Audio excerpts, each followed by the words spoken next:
नमस्कार, मेरा नाम है राजके वर्मा और आप देख रहे हैं रिपोर्टर जी। दोस्तों, राष्ट्रीय राजधानी क्षेत्र यानी एनसीआर में अगर आप मिडिल क्लास फैमिली में और अपने घर का सपना देख रहे हैं तो आपके लिए बुरी खबर है।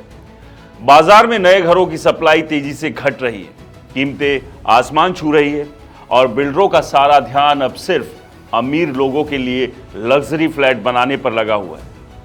नतीजा यह है कि जेब ढीली करने के बावजूद भी अच्छे ऑप्शंस नहीं मिल रहे। प्रॉपटाइगर और कुशमैन एंड वैकफील्ड जैसी बड़ी रियल एस्टेट कंसल्टेंसी फर्मों की ताजा रिपोर्ट इस बात की तस्दीक कर रही है कि दिल्ली एनसीआर का रियल एस्टेट मार्केट अब केवल अमीरों के लिए बनता जा रहा है।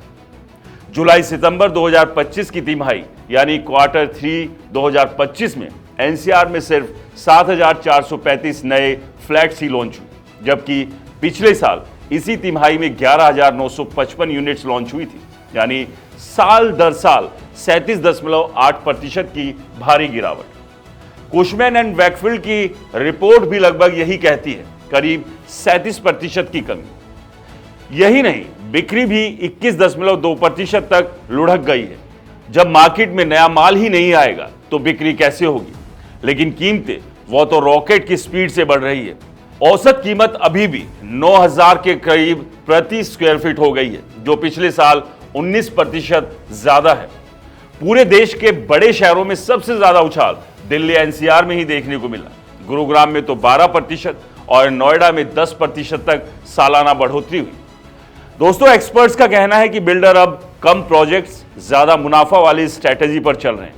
सस्ते और मिड रेंज यानी 80 लाख से 1.5 करोड़ के घर बनाने में मार्जिन कम है, लैंड महंगी हो गई है, अप्रूवल में देरी होती है और कर्ज भी महंगा है। दूसरी तरफ लग्जरी और अल्ट्रा लग्जरी सेगमेंट यानी 2 से 3 करोड़ से ऊपर के घर एक ही फ्लैट बेचकर बिल्डर को कई मिड सेगमेंट फ्लैट जितना मुनाफा हो जाता है। दोस्तों, रिपोर्ट बताती है कि इस तिमाही में लॉन्च हुए जितने भी लग्जरी घर थे उसमें से 87% अकेले गुरुग्राम में। Dwarka expressway, golf course extension road, new Gurugram जैसे इलाकों में 4, 5, 10 करोड़ के फ्लैट धड़ल्ले से बिक रहे हैं, जबकि नोएडा, ग्रेटर नोएडा और गाजियाबाद में मिड सेगमेंट प्रोजेक्ट लगभग गायब हो चुके हैं। जो लोग 80 लाख से 1.5 करोड़ के बजट में घर ढूंढ रहे हैं उनके पास अब 2 ही ऑप्शन बचे हैं।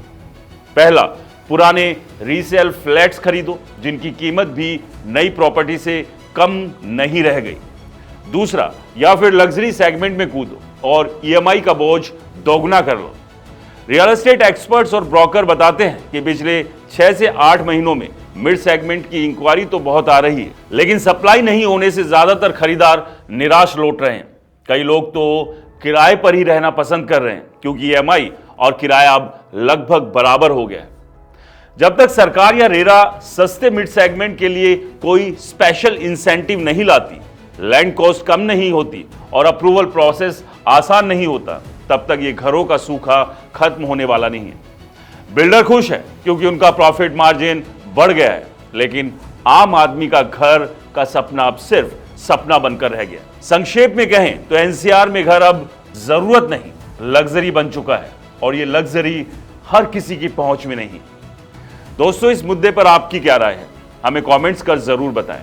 और हाँ, वीडियो पसंद आया हो तो इसे लाइक करें, शेयर करें और हमारे चैनल को सब्सक्राइब और फॉलो करना ना भूलें। मिलते हैं अगले वीडियो में रियल एस्टेट की कुछ इसी तरह की इनसाइड स्टोरी के साथ। नमस्कार।